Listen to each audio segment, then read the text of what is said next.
sacral flexor and perineal flexor. See, this is showing anteroposterior curves.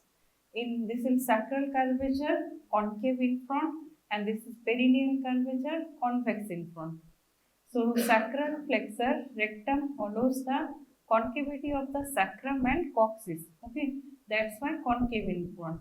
And perineal flexor rectum bends backward at the anorectal junction due to the pulling of the anorectal sling formed by the levator ani muscle. Okay, so that's why this curvature is formed, perineal curvature. Next, there are three lateral curvatures: upper right lateral curve, middle left lateral curve, and lower right lateral curve. Upper right lateral curve, see here, this is upper right lateral curve, lower right lateral curve, and middle left lateral curve. So, the upper right lateral curve, the rectum is convex to the right in the upper third. Middle left lateral curve, it is convex to the left in the middle third, and this is the most prominent lateral curve, this middle left curve. And lower right lateral curve, it is convex to the right in the lower third. Okay, and both the ends of the rectum are in the median plane.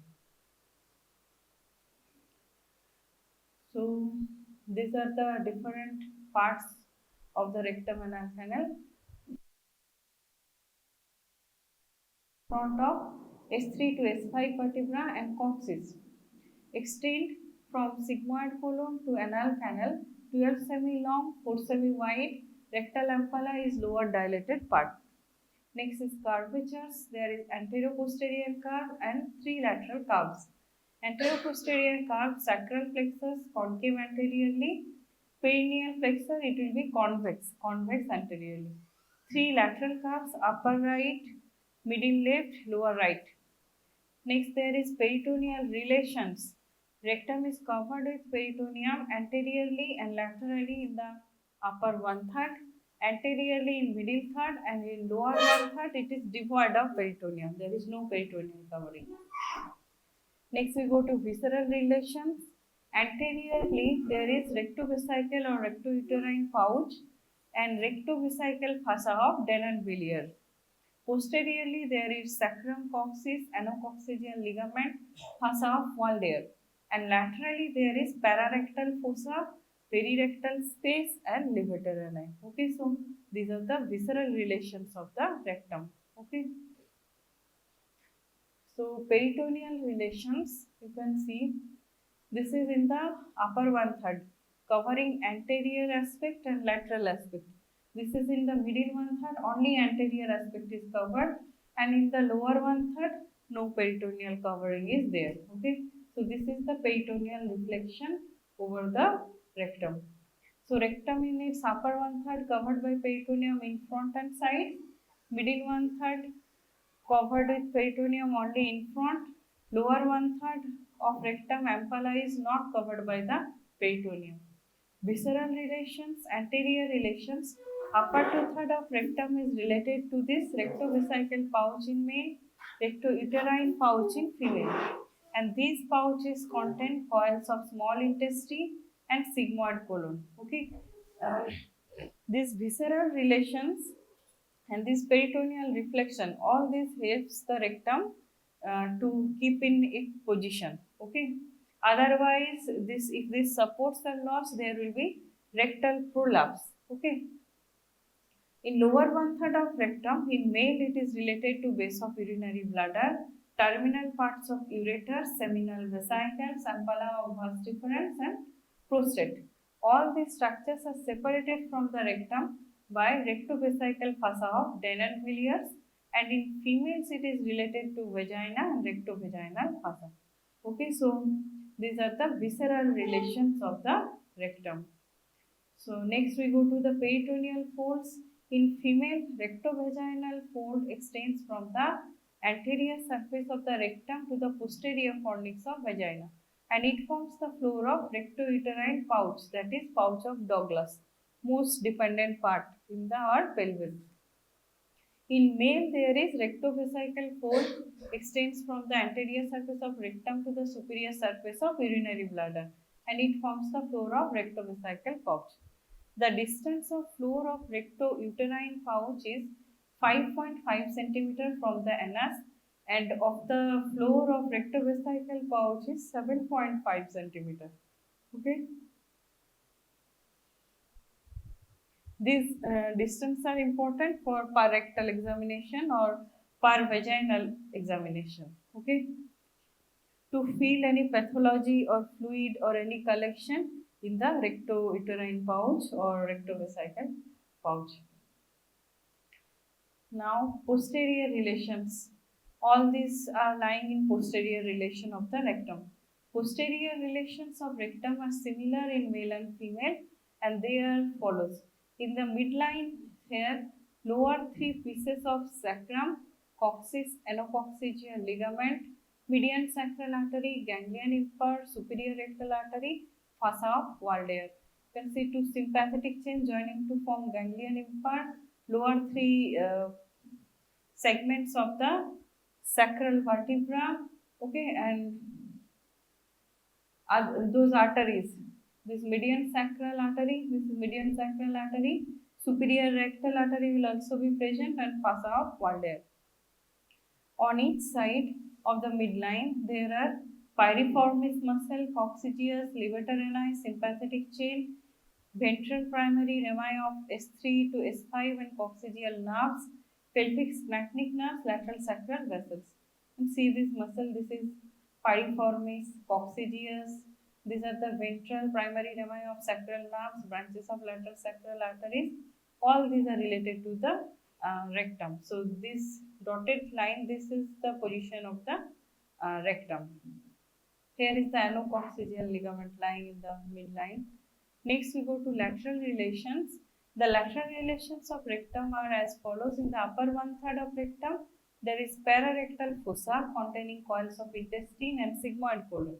In middle one third, surrounded by perirectal space containing the fat and lateral ligament of rectum. And in lower one third of rectum, there is levator ani and still lateral to the upper part of the ischioanal fossa. Okay, so these are the relations. Next, we go to interior of the rectum. This is very important. Interior. Interior of rectum shows two types of mucosal folds. Temporary or longitudinal folds. These several longitudinal mucosal folds in the lower part of the empty rectum. These folds disappear by rectal distension. Okay. Next, there is permanent crescentic mucus folds, and these are called Houston's valve, named after John Houston, who is an Irish anatomist. Okay, and their location of the Houston's valve are important. This is asked in your Viva table, Viscera table. Okay, first fold, it lies near the upper end of rectum and it projects from the left wall. It is situated about 7.5 centimeter from anal opening. Second fold is the largest and most consistent, lies at the upper end of the rectal ampulla, projects from the anterior and right wall. Next, third fold, it is inconstant, lies about 2.5 centimeter below the second fold and it projects from the left wall. See, these are the rectal valves. This is first fold, first valve, this is second valve, and this is third valve. Okay, this looks like this within the lumen. These are the folds. First transverse fold, second transverse fold, third transverse fold. These are forming the Houston's valve. And here is lying those anal columns and pectinate line in the lower part. So temporary folds or longitudinal mucosal fold disappear on rectal distension, and permanent folds are first fold projects from left wall about 7.5 cm from anal opening. Second fold is the largest and most consistent at the upper end of rectal ampulla, projects from anterior and right wall. And third fold is inconstant about 2.5 cm below the second fold. Okay. Next is functional parts of rectum. Middle fold of rectum is consistent and it divides the rectum into two parts, upper part and lower part. Upper part acts as a reservoir of the fecal matter similar to the sigmoid colon and does not generate reflex act of defecation. Lower part, there is entry of feces in the lower part of rectum, causes its distension and generates reflex of defecation, that is desire to defecate.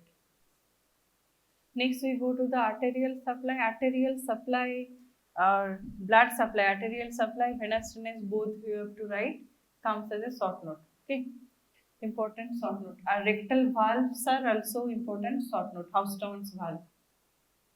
So arterial supply, rectum is supplied by three types of arteries. Superior rectal artery. See, this one is superior rectal artery, continuation of inferior mesenteric artery. Middle rectal, two middle rectal artery, superior rectal artery is single. Then there is two middle rectal artery, they are branched from internal iliac artery. Next there is inferior rectal artery, they are branch of internal pudendal artery. So superior rectal artery, chief artery of rectum, it is a continuation of inferior mesenteric artery. Middle rectal arteries are right and left branches of anterior division of internal iliac artery, and inferior rectal arteries are right and left branches of internal pudendal artery, and median sacral artery is branch of abdominal aorta. You have seen in the, it is lying in posterior relation to the rectum, median sacral. Superior rectal artery is continuation of inferior mesenteric artery at the pelvic brim, and it traverses through the sigmoid mesocolon up to S3 vertebra, and here it divides into right and left branches which run on each side of the rectum, and their terminal branches pierce the rectal wall, anastomose with branches of middle and inferior rectal arteries within the rectal mucosa. Okay. Middle rectal arteries, branches of anterior division of internal iliac, run downward and medially in the lateral ligaments of rectum, supply the middle part of rectum. Inferior rectal artery, branch of internal pudendal artery, they traverse ischioanal fossa. They supply the internal and external anal sphincters, anal canal and perianal skin. Their ascending branches supply the lower one-third of the rectum and anastomose with terminal branches of superior rectal artery in the submucosa. Median sacral artery arises from terminal part of the aorta and passes in the midline behind the rectum. It supplies the posterior wall of the anorectal junction. Okay. Next we go to venous drainage. Veins of the rectum drain in the following veins: superior rectal vein to middle rectal vein to inferior rectal vein, median sacral vein. All these are lying along with the arteries of the same name. Okay. So veins of rectum and anal canal form two venous plexuses: internal venous plexus, external venous plexus. Internal venous plexus is present in the submucosa and surrounds the anal canal above the Hilton's line. Okay, here is the Hilton's line below the pectinate line. So above the Hilton's line, this is internal venous plexus. Okay, and external venous plexus is situated between the perianal skin and subcutaneous part of external anal sphincter. Here, this is external venous plexus lying between the perianal skin and superficial part of the external anal sphincter, subcutaneous part. Okay, and it continues with the inferior rectal vein. So see here, this internal venous plexus is going to drain into middle rectal vein. It is draining into internal iliac vein. Superior rectal vein, this is also known as hemorrhoidal vein. It is draining into inferior mesenteric vein and draining into portal vein. Okay, so photosystemic anastomosis is occurring here between the superior rectal vein and the middle rectal vein, and this external venous plexus is going to inferior rectal vein, and again it is going to drain into internal pudendal vein. Okay, so this is the venous drainage of the anal canal. So for blood supply you have to write both. You practice a schematic diagram for arterial supply and venous drainage. So superior rectal vein, tributaries from internal rectal venous plexus, ascends in the submucosa and joins to form superior rectal vein. This vein ascends upward, pierces the rectal wall at about 7.5 cm above the anus. And superior rectal vein continues upward as inferior mesenteric vein, which drains into the portal vein. Middle rectal vein arises from middle part of rectal venous plexus and passes along the lateral pelvic wall, drains into internal iliac vein. Inferior rectal vein, the lower part of rectal venous plexus is continuous as the inferior rectal vein and drains into internal pudendal vein. And median sacral vein drains into left common iliac vein. Okay, so this is the venous drainage. Next, we go to the lymphatic drainage. From the upper part of rectum, lymphatics from the upper part drain into inferior mesenteric node through the pararectal and sigmoid nodes. From middle part of rectum, lymphatics from middle part of rectum drain into internal iliac nodes. And from the lower part of rectum anal canal up to the valves drain into internal iliac nodes. And lymphatics from the lower part of anal canal drain into superficial inguinal nodes. Okay, so there are differences in lymphatic drainage. Next, we go to the innervation. Rectum is supplied by sympathetic fibers and parasympathetic fibers. Sympathetic fibers derived from L1 L2 segments of spinal cord through superior hypogastric plexus, and parasympathetic fibers from the pelvic splanchnic nerves. S2, S3, S4 is the root value. And sympathetic fibers are vasomotor and inhibitory to the rectal muscles. Okay, that means they helps in accumulation of feces within the rectum and motor to the internal sphincter. And parasympathetic fibers helps in defecation. They are secretomotor to the glands, motor to the rectal muscles, inhibitory to the sphincter. Okay. So parasympathetic supply will help in micturition and defecation. Sympathetic supply will help in holding the urine and feces. Okay. That's how you remember. And sensation of distension of rectum is carried by parasympathetic fibers, whereas pain sensation is carried by both the sympathetic and parasympathetic fibers. Okay.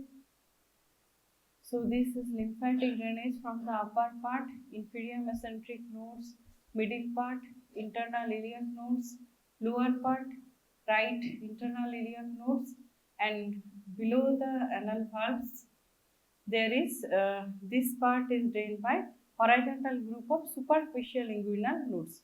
In this from the lower part of the anal canal. So what are the supports of the rectum? Rectum is kept in position and prevented from prolapse by these supporting structures. Pelvic diaphragm, it is formed by levator ani, and the fibers of levator ani surrounding the anorectal junction form the pivorectal sling, which maintains the anorectal plexus. Next is fossa of Waldeyer. It lies behind the rectum and connects the rectal ampulla to the sacrum, fossa of Waldeyer, and it is derived from a part of pelvic fossa, contains the lymph nodes, lymphatics and superior rectal vessels. Next is lateral ligaments of rectum. It is condensation of the pelvic fascia on each side of the rectum and forms the lateral pelvic ligament. It connects the rectum to the posterolateral walls of the pelvic floor, contains the middle rectal vessels. Next are the rectovesical fossa of Tenon-Villiers. It is retroprostatic fossa in male and it lies behind the prostate, urinary bladder and seminal vesicles, and it lies anterior to the rectum. Okay. These are another supports: pelvic peritoneum and related vascular pedicles, reflection of pelvic fossa from rectum to the pelvic valves, pararectal, ischiorectal pad of fat acts as cushion that fills the gap around the rectum and anal canal, and perineal body. Okay, so these are all these are supports of the rectum. Next, we go to the clinical aspects. Prolapse of rectum. Protrusion of rectum through the anus is called prolapse of rectum, and it may be prolapse of only mucosa, that is incomplete prolapse, and complete prolapse is known as procidentia. Okay. Mucosal prolapse occurs due to strenuous defecation. In this case, the mucosa is not properly supported by the submucosa. That's why the prolapse occurs. And in complete prolapse, in this condition, all the layers of rectal wall protrude outside the anus and may occur due to laxity of the pelvic floor, deep rectovesical or rectouterine pouch, inadequate fixation of rectum of the sacrum by fossa of Waldeyer. Okay, so if defect occur in all these supporting structures, there will be complete prolapse of the rectum. Next is digital rectal examination, parectal examination. Is an insertion of lubricated gloved finger into patient's rectum to perform an examination. What is the indication for parectal examination? It is required for this following purpose: to assess anal or rectal anomalies and diseases, to assess and remove fecal matter or foreign body. And contraindication, when you should not do this, parectal examination should not be performed without consent of the patient and patient under 16 years of age and patient with rectal injury or surgery. Okay, in these cases there is high chance of injury to the rectal valves and sphincters like this. So procedure, explain the patient about the procedure, obtain consent is very important. Consent is very important.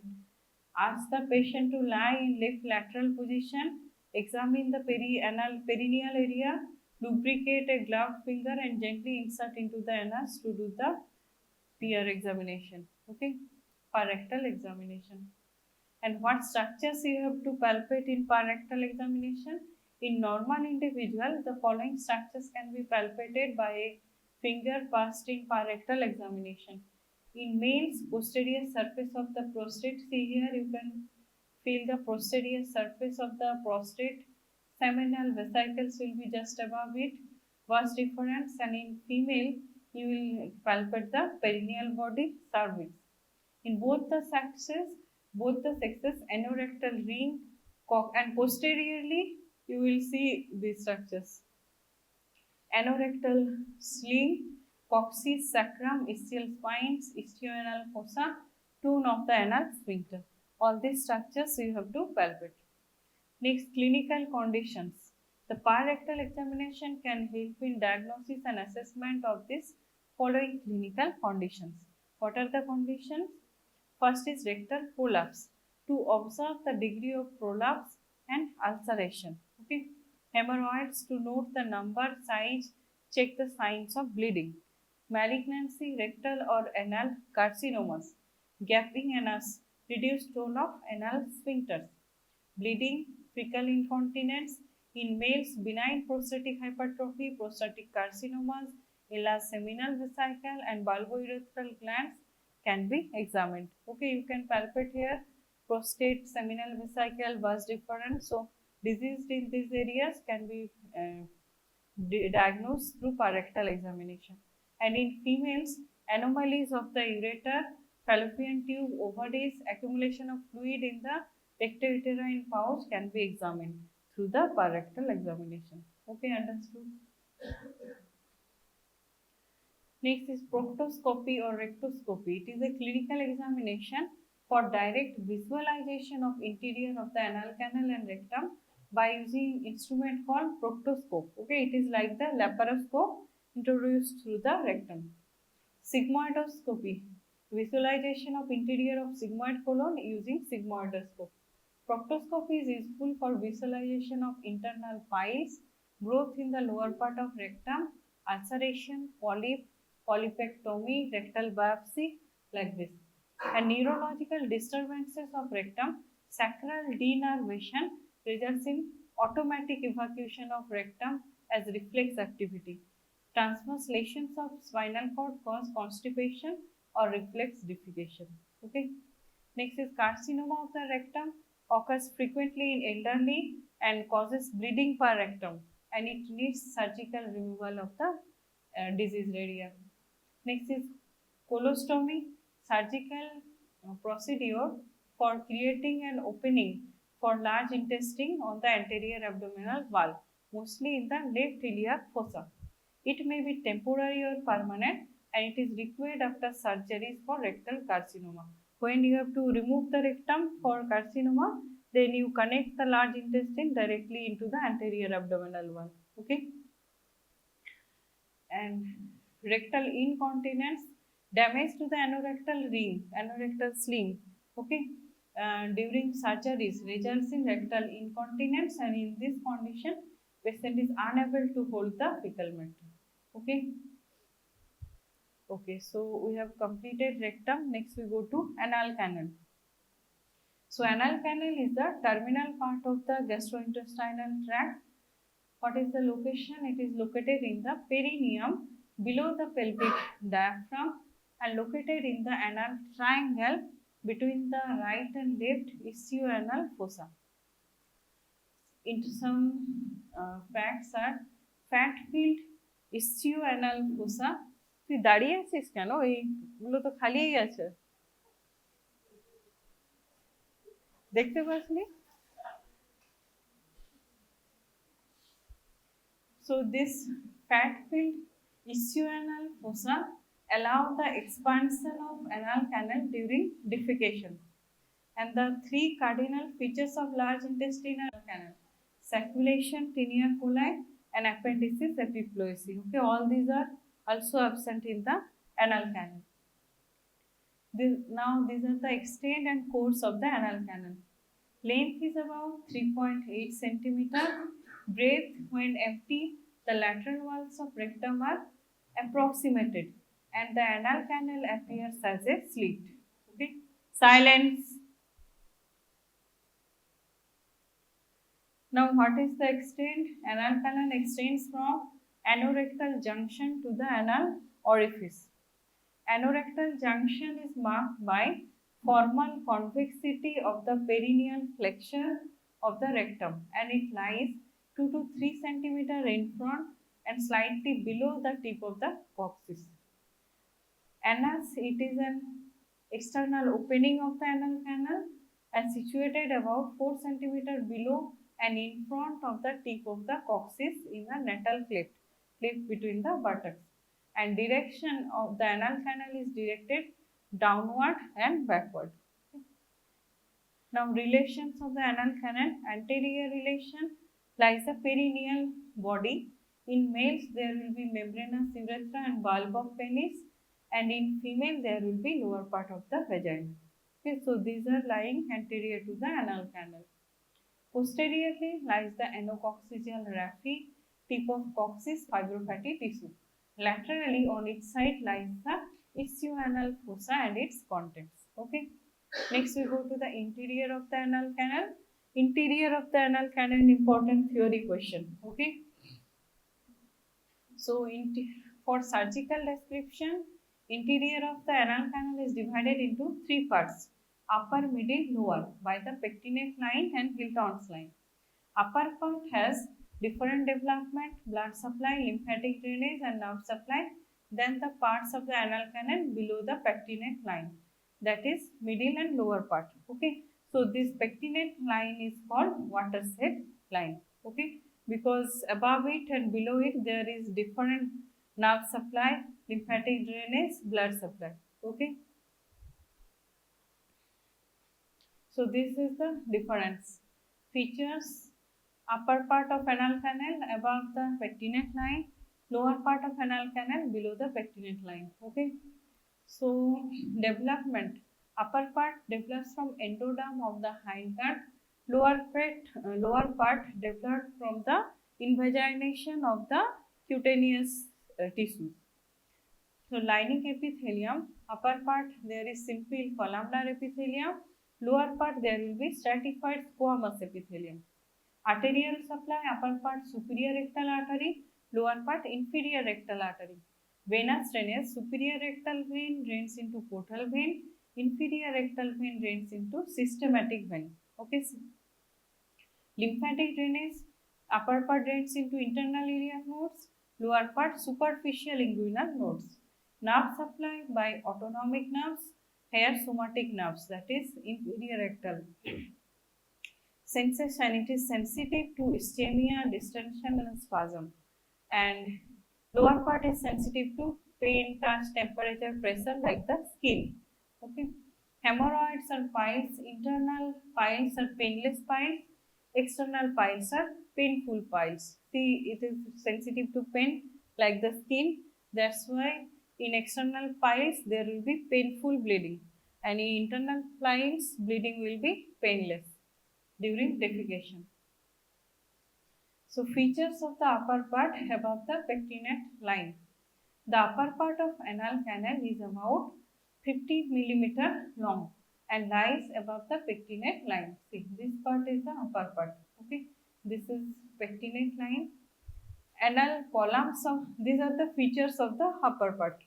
You will get anal columns of Morgagni, anal valves, pectinate line or dentate line, anal sinuses, anal papilla, anal glands. These are features of this upper part. First, anal columns of Morgagni. All these you have to write down for internal features of the rectum. Okay. Anal columns of Morgagni. These are permanent longitudinal folds, and they are 6 to 10 in number. Anal columns contain terminal branch of superior rectal artery and vein. And anal valves or valves of Ball. These are crescentic mucous folds. See, these are the crescentic mucous folds. These are known as anal valves, and connecting the lower ends of anal column. These are the anal columns. Okay, connecting the lower end of the anal column. These are the anal valves. These anal valves have free margins and upper and lower surfaces. Next, there are pectinate line or dentate line. The free margin of the anal valve forms a line called pectinate or dentate line. Next, there is anal sinuses. These are depressions or recesses above the anal valves. See, these are the depressions. These are the anal sinuses above the anal valves, and the duct of submucosal tubular anal glands open in the floor of these anal sinuses. Next, there is anal papilla. These are occasional epithelial projections from the free margin of the anal valves, and anal papilla represent the remnant of embryonic anal membrane. Okay. Next is anal glands. These are tubular submucosal glands, and they are ducts open in the floor of the anal sinuses. So these are the sinuses. Here opens the anal glands. And the upper part of anal canal above the pectinate line is endodermal in origin. That's why it is lined by simple columnar epithelium. Okay, understood? So these are the features of the upper part of the anal canal above the pectinate line. Next, feature of the middle part. So this is upper part 15 millimeter. This is middle part between the pectinate line and white line of Hilton, and this is lower part. Middle part is again also known as area of pecten, about 15 millimeter in length, and lower part is 8 millimeter. Okay, so total 3.8 centimeter length. So upper part develops from endoderm, lower part develops from ectoderm. Okay, so we will discuss the middle part. It is about 15 millimeter long, called transition zone or area of pecten, lined by non-keratinized stratified squamous epithelium without sebaceous and sweat glands. Color: the middle part of anal canal is bluish because of dense venous plexus that lies deep to the mucosa. Next, we go to white line of Hilton. It separates middle and lower part of the anal canal, demarcates the bluish pink area above and black skin below. Okay, and it lies at the lower end of internal anal sphincter as intersphincteric groove of anal canal. That is the demarcation point. It lies at lower end of internal anal sphincter. Okay. Next, we go to the lowermost part, lower cutaneous part. It is about 8 millimeter long, lined by skin, and that shows sebaceous and sweat glands, hairs, and it is pigmented. Okay, lined by keratinized stratified squamous epithelium. So define the pectinate line and its significance. This is very important theory question. Significance of pectinate line. কি কথা বলছিস তোরা দুজন তখন থেকে? উঠে আয় তো, এখানে উঠে আয়, তোকেই বলছি, তোকেই যে পিছনে ঘুরে তাকাচ্ছিস, উঠে আয়। হ্যাঁ, উঠে আয়, এখানে উঠে এসে এখানে বস।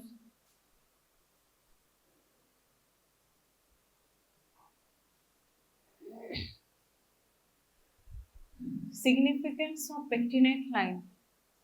Development.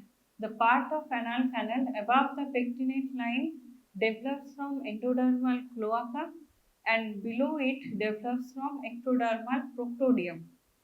Okay, so this is developmental difference. Arterial supply area above pectinate line is supplied by superior rectal artery, below by inferior rectal artery. Venous drainage above the pectinate line drained by superior rectal vein, below it by the inferior rectal vein with systematic vein. Lymphatic drainage area above pectinate line is drained into internal iliac nodes and below it into superficial inguinal nodes. Hence, the pectinate line is called the watershed line. This comes as explained why question. Why pectinate line is called watershed line? Okay, important explain why question. Next is nerve supply. Area above the pectinate line is supplied by autonomic nerves, below it by somatic or spinal nerves. Pain sensation area above pectinate line is pain insensitive, whereas below it is pain sensitive. Okay, so these are the difference between above and below the pectinate line. Next we go to musculature of anal canal. Anal canal has powerful sphincters. Anal sphincters are divided into external and internal anal sphincter. Internal anal sphincter is involuntary in nature, formed by thickening of circular muscle coat of anal canal, surrounds upper 3/4 of the anal canal up to the Hilton's line. Okay, and Hilton's line indicates the lower end of internal anal sphincter. Its Hilton's line marks the lower limit of the pecten, and here the anal intermuscular septum is attached, carrying the fibers of levator ani and longitudinal muscle of the rectum. And anal fossa and lunate fossa extend up to the Hilton's line, and Hilton's line demarcates the mucocutaneous junction. Okay, that's why Hilton's line is important. Internal anal sphincter is surrounded by superficial and deep parts of the external anal sphincter, and internal venous plexus lies between the mucosa and internal anal sphincter of the anal canal. Okay. External sphincter has three parts: subcutaneous, superficial, and deep. So superficial and deep lies outside the internal anal sphincter, and subcutaneous part lies around the anal opening. So these are the three parts. External anal sphincter is voluntary in nature, surrounds the entire length of anal canal, consists of three parts: deep, superficial, subcutaneous. Deep part is annual in shape and surrounds the anorectal junction, does not have bony attachment inserted into perineal body. Superficial part is elliptical in shape, arises from the tip of coccyx and anococcygeal raphe posteriorly, surrounds the lower part of internal anal sphincter, inserts into the perineal body in the front. Next, subcutaneous part, it has flattened band around the anus, lies below the internal anal sphincter. It has no bony attachments and it is traversed by the fibroelastic septa derived from the conjoint longitudinal muscle coat of the anal canal. Okay, so these are the three parts of the external anal sphincter. Anal sphincters can come as a short note also. Okay, to write these two sphincters, external and internal anal sphincter. See here, these are the three parts of the external anal sphincter: deep part, superficial part, subcutaneous part. And this is the internal anal sphincter. This part is forming internal anal sphincter. Here is the Hilton's line, okay, and here the internal anal sphincter is ending, and you can see this internal anal sphincter. This is lying deep to the deep and superficial part of this superficial external anal sphincter.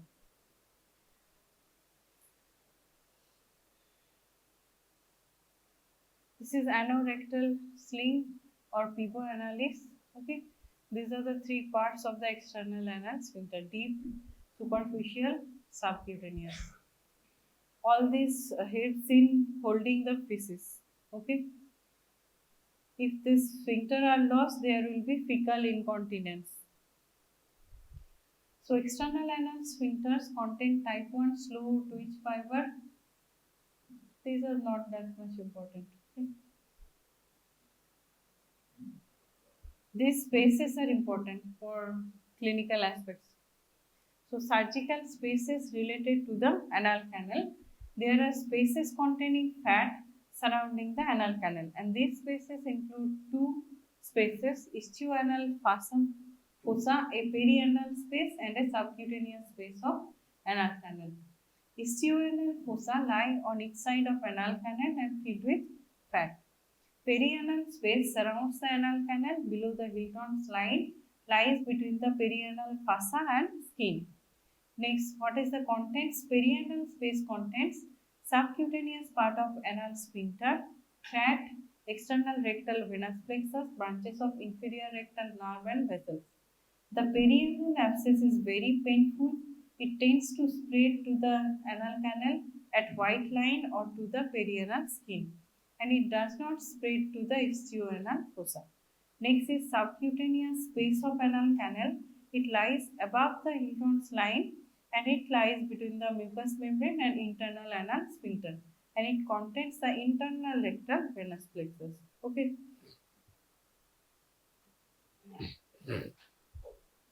Now the arterial supply, venous drainage of the rectum. The part of anal canal above the pectinate line supplies by superior rectal artery, below the pectinate line inferior rectal artery. And venous drainage, part of anal canal above the pectinate line drained into portal venous system by superior rectal veins, part of anal canal below the pectinate line drained into systemic veins by the inferior rectal veins. Okay. So portosystemic anastomosis is occurring at the level of pectinate line. Okay. Next we go to the venous plexuses. Internal rectal venous plexus or hemorrhoidal plexus lies in the submucosa of the anal canal, and it is the site for portal and systemic venous communication.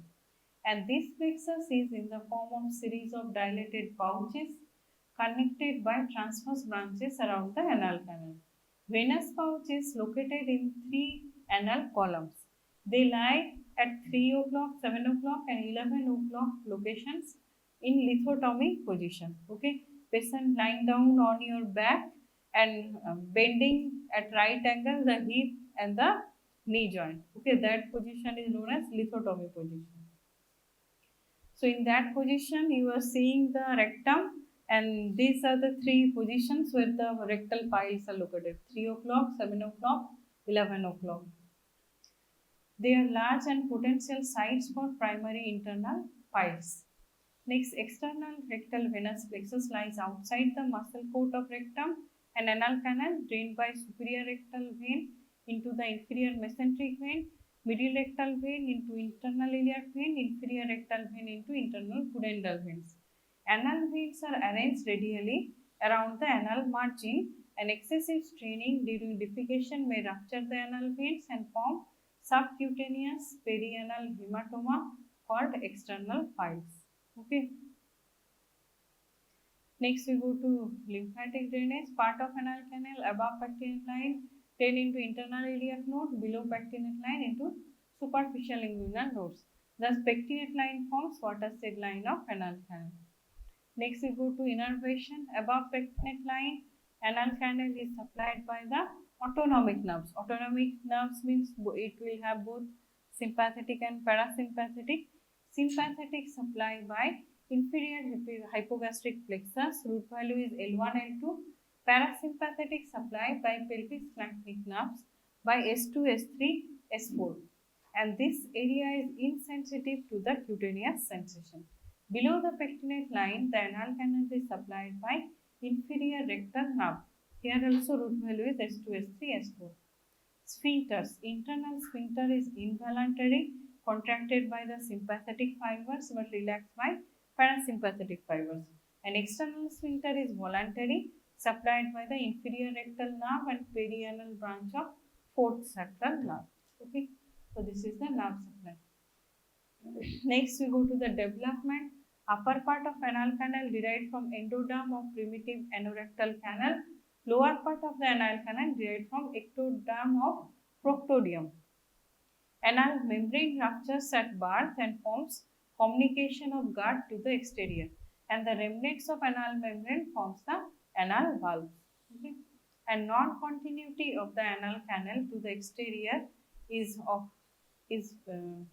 seen in imperforate anus. Okay, there will be anal opening, but you will see one membrane covering the anal opening. Okay, so the child will need surgery for opening for removal of that membrane, anal membrane. Next, we go to hemorrhoids or piles. Definition: hemorrhoids or piles are dilated veins in the lower part of the anal canal. Okay, two types of piles are there: internal or true piles, external or false piles. According to locations, the hemorrhoids are classified as internal or true piles and external or false piles. Internal piles, these are saccular dilatation of internal rectal venous plexus and they occur above the pectinate line. Hence, they are painless. Okay. And during strenuous defecation, the internal piles may rupture and bleed profusely. Internal hemorrhoids may be primary or secondary. Primary piles are formed due to dilatation of tributaries of superior rectal vein that lies in the anal columns, and the locations of the primary piles correspond to 3, 7 and 11 o'clock positions of the anal wall. When viewing the interior of anal canal in lithotomy position, varicosities in other positions are called secondary piles. So these are the primary positions. See, this is lithotomy position and you can see the piles, location of piles in 3 o'clock, 11 o'clock, 7 o'clock position. And another 3 locations are there. These are sites for secondary piles. Okay. Structure of pile. Anatomically, each pile consists of a fold of mucosa and submucosa containing a dilated tributary or radical of superior rectal vein with a branch of superior rectal artery. And external and false piles, these are dilatations of tributaries of inferior rectal vein and that occur below the pectinate line. Hence, they are painful and do not bleed on strenuous defecation. They form thrombosed small tense hematoma due to rupture of the subcutaneous veins, and hence external piles are also termed perineal hematoma. Okay.